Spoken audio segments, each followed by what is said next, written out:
a nice chain to pick up right there, because I found, going into filmmaking, I thought production is going to be it. Production. Once we get through it and we just say, "Call, that's a wrap," we're so done. We're almost there. And having gone through the whole journey with a number of films, I now feel like that's 5% of the journey. And maybe post takes you to like 15%.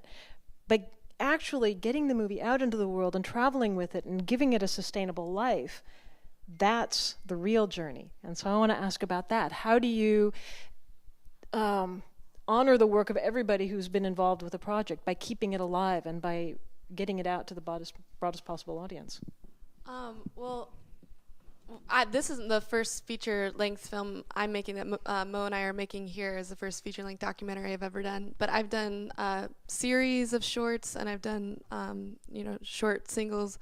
And it's insane now because I feel like I've made 8 shorts in the past 3 years. And each one has its own, most are environmental or social cause issues. And so each one has people emailing me and asking me for screenings and interviews years later. And so it's once you go to the premiere and you're like, okay, it's on tour with this person, or I got picked up by PBS and now I'm done. It's like, no, it's never done. It's never done, and you kind of have to like pick and choose what happens. And now with the feature length, I'm completely terrified for the distribution process because we really do see it. We just finished our rough cut.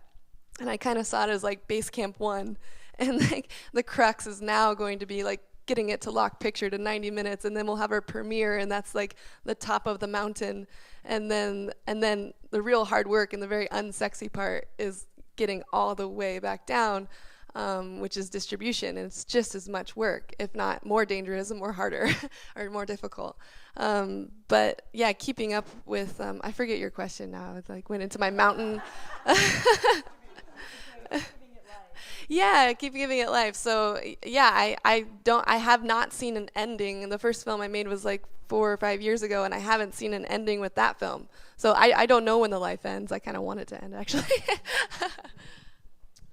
Yeah, so for my movie, we were fortunate. We premiered at the Seattle Film Festival. So we shot last, just to give you the lifespan, about 1.5 years, 2 years of script and financing and casting and stuff. And we shot last August, edited in the fall, reshot a scene in January, lock picture February, March, April, sound and color, premiered at the Seattle Film Festival in May. And we were fortunate enough to get good reviews. I mean, the best thing about festivals is if you can get some press to cover you, and so we got some good reviews. And then it took a few months, but we were able to get a sales agent, which is important. And we sold the film to Draft House Films. They're out of Austin, Texas. They have a theater chain called Alamo Draft House, and they're great. And I think our sales agent sent the film, a link of the film to like 40 distributors. I think we got like five or six offers to buy it, which was cool. The 3 of them, the companies were not companies we wanted to work with. A couple were in the middle, and then the one we wanted, the distributor we really wanted was Draft House, and it's like it's a courting thing, and thank God they wanted us, and so we got together, hooked up, and we're early in the process, but it's a marriage, and it's long. So the film's going to be released. So we have a bunch of festivals this fall. It'll be released on January 30th. If I could plug that, please. It'll be in like 15 to 20 cities theatrically, and then it's going to be a nationwide video on demand, so you can check it out that way. But it's not easy. It's very difficult to get distribution and of any sorts. And for me personally, making this film, we made it for. Everybody worked for minimums and guild minimums and everything, and we shot it in 16 days, 97-page script in 16 days. So it was very difficult. And for me, it's getting the money back to the investors was important to me. I mean, fortunately, my 2 lead investors are, they're really just amazing people and just so supportive, and so that helps me. But at the same time, I feel a responsibility to get them their money back. And I think we're on our way, but it's very difficult, and it's exactly what was being said over there. That the period from your premiere to then landing distribution is the worst. To me, that's the worst period of the whole thing, other than last night apparently. But but from the moment you premiere to the moment you actually sell the film is treacherous, because you don't know if anybody's ever going to see it, and you really question everything about your existence. Like last night. Yeah, actually, yeah. Thanks. Yeah, I would say that's one of the biggest changes. I've been producing for, almost 20 years, and it used to be that you just sold your film and you would move on to the next one because, the whole internet and Twitter and Facebook, you didn't have to worry about, that wasn't even around. But now it's like you're never really done unless you get a huge distributor, and then they don't need you because they're spending millions. But it's really up to the filmmakers to promote their film and to try to build an audience and go to festivals, and it can get expensive. I mean, my last feature doc that I did, we shot in 2009, a little bit in 2010. We finally got a small distributor. We opened it in some theaters this year. And I mean, just recently we went and we showed it to the president of Tanzania, invited us for a screening in the White House there. That's 4 years after we made the movie. And we're now locking in all of our other rights. So you're never really done. I mean, another doc I did the year before that, we're still working on international. So it's always, you're constantly, trying to, I mean, I get Facebook messages all the time. You haven't visited your page lately. I'm like, oh God, you have to, you have to keep trying to, so hopefully you'll enjoy. I don't enjoy tweeting, and I don't think I'm very good at it, but hopefully if you don't, you can find people to help you in that whole social media, realm of things, because it's really, really important. The one that I did a while ago was An Affair of the Heart. That's the one about Rick Springfield and his fans. And then Tanzania Journey Within is the one that I was most recently with. God, I don't even know how to begin to answer this question. I mean, everybody's answers are different based on their experiences. It's one thing that did come to mind. I was talking with Maggie last night. John and Maggie are very old colleagues because John Sayles did the screenplay for my first feature, which was a film called Enormous Changes. And it was the adaptation of stories by a great writer, Grace Paley, who wrote stories about New York. And this was back in the day, in the 80s, with Kevin Bacon and Ellen Barkin and David Strathairn. And, it was very like indie days. And Maggie and I were sort of, like those days are over. That was a very different time. And as Sylvia said, no internet, no tweeting, no. To this day, I refuse to have a Facebook page, to my chagrin. But a lot of the films I've made, first of all, I made a number of films for television, and often those rights were tied up because it was PBS and there were various rights that they had. I've done deals with First Run Features. Right now with, Last Dance was First Run Features, was shortlisted for an Academy Award. But, it went to television fairly early on. It went to the Sundance Channel, and it's still out there, but I don't have much relationship to it. And actually, if I were a filmmaker now, I would, and I may get those rights back. It's a film I'd still like to be involved with because it's a kind of, it sort of never goes away. And I still get queries about it, and I don't think the distributor's handling them. So it's an interesting problem, when you've made deals earlier on and you're still sort of tied to those deals. With The Only Real Game, I'm very listening intently to what my colleagues are saying, because one of the deep reasons for making the film for me had to do with the people in Manipur. And our outreach, our festival life and various things that have happened have been as tied to India and Asia as they have to the United States. So we were at the Mumbai Film Festival, and then the film went to a tour in various cities in India, and we took it back to Manipur, which is where our story was based. And that was huge for them because, as far as they were concerned, it was the first time the world was seeing them in this film, and they were just over the moon about the fact that the world was seeing them this way. So for me, it's very hard for me to separate myself from my sense of obligation to people there. And now that Modi has been elected and it's a different administration and the policy toward the Northeast is different, we still feel we want to go back to India again. We got phenomenal reviews in India from mainstream Indian press, even though the Northeast is a very sensitive subject because there are many human rights abuses there that the Indian government, it's one reason they don't want film crews there. Well, we went in, we filmed, and we got great reviews in India. So we feel, along with the great reviews we've gotten in the States, that was the other reason for us to go out, both in festivals and theatrical here, because we got terrific reviews here. We feel that that's a way for us now to go back to India and say, not only was the film accepted in India, but look what it did in the States. And for us, it's a tool somehow to work with, a way to leverage that to help the situation in Manipur by bringing the film back again to India. So that's probably a different answer than you wanted, but I think you have to understand that sometimes you make films with which you have that kind of relationship. And it doesn't just end with how am I going to distribute it and how am I going to pay the investors back. That's certainly part of it, but it's what is my ongoing relationship to the subjects of this film, and how do I stay on that trajectory into the future in a way that feels fulfilled to me somehow, and to them. So the bad news is when you make a movie in today's world, you end up with that movie for many, many years to come. But the good news is that if that is the case, it means that you have a movie that's successful. My first feature as a producer, you don't know about it, you'll never hear about it, you will never see it. It was a complete and total dud. So I have had a commercially and artistically complete failed film, and I will never have anything to do with it ever again. Nobody tweets me, nobody Facebooks me, nobody cares. Every once in a while somebody tells me how terrible the movie is, but so really when you have a movie that keeps coming back at you, it's really good.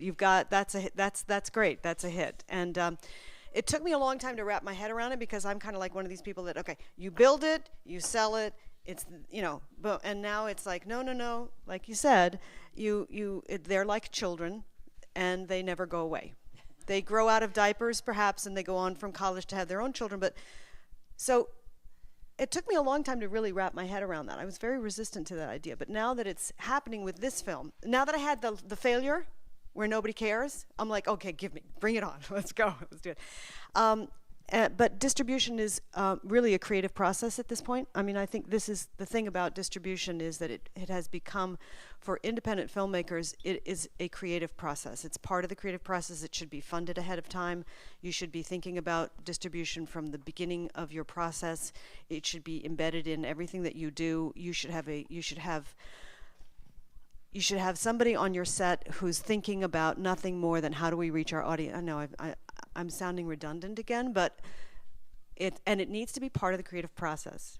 So that's very exciting, actually, from a producer's perspective, because it used to be just a transactional thing. If you had the stars and you had the subject matter and and the distributor, blah blah blah.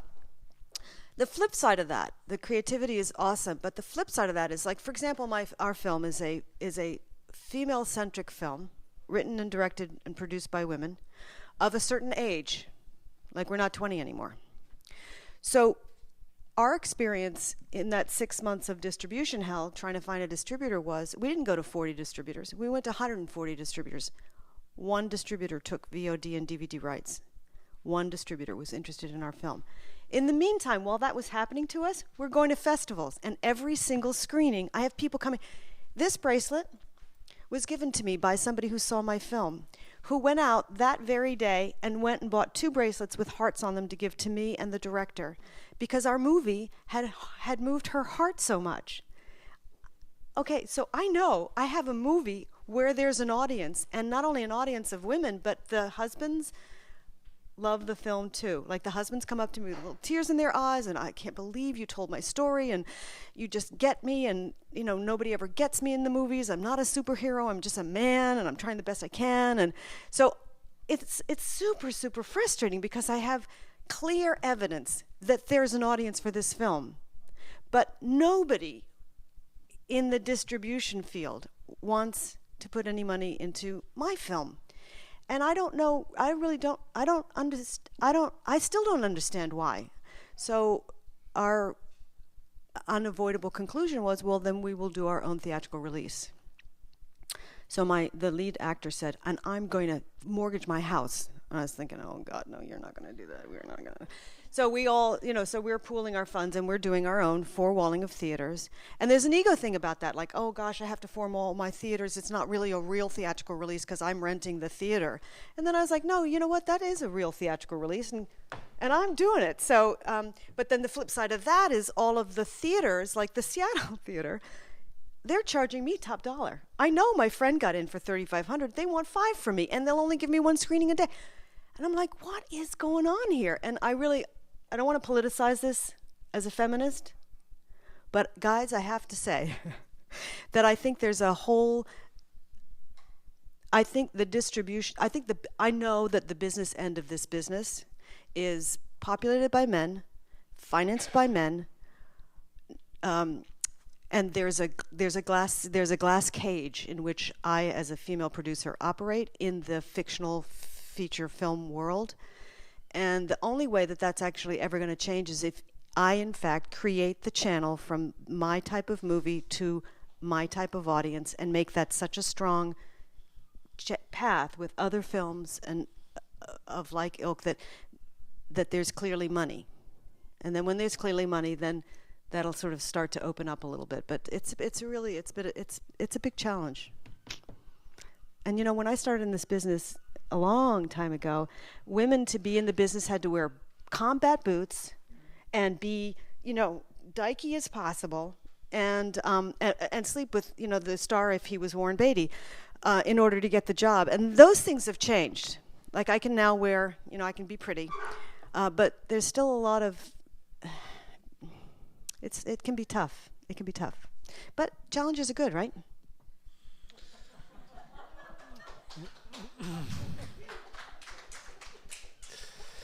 Yeah, so just to give you an idea of the, because I think I agree with everything that was said, so that you have a concrete example of the path our film had to follow. We premiered the film exactly 2 years ago at the Rio International Film Festival, and then we only found a distributor 7 months later. Then we released the film a year later, so in September of 2013, and we are still running the film, showing the film here and there. So the past 2 years, I have dedicated the past two years exclusively to promoting the film and finding new windows of exhibition, and it's been a very, very exhausting process, but a very important process in itself. So I think it speaks to the difficulties of showing your film and finding your audience. And I think what I learned is that first, you have to be patient, because or you will be able to arrange distribution before filming, which is the best case. But the problem is that distributors have a very set idea of what's going to work at a particular time, and this view is going to change 6 months later. 6 months later, they're going to want a totally different type of film. So it's very difficult to anticipate.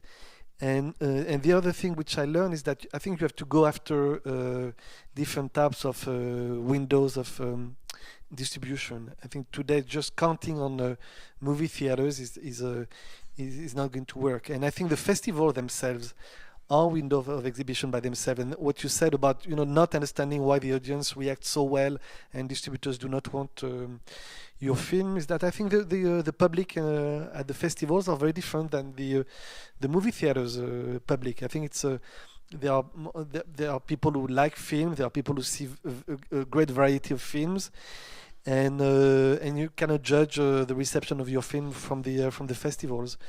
And